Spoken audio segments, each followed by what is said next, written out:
My name is Debbie Haley, and I came in from Harpers Ferry, West Virginia. I came here so that I could kind of begin the next phase of my life. 66, so. I'm an old hippie. I don't want to be a hippie anymore. I'm not a hippie. I'm a professional person, and I want to look the part. I feel like I'm beautiful again.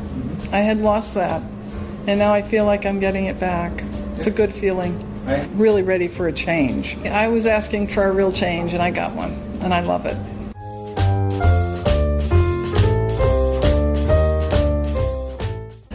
I think this is really going to improve my morale.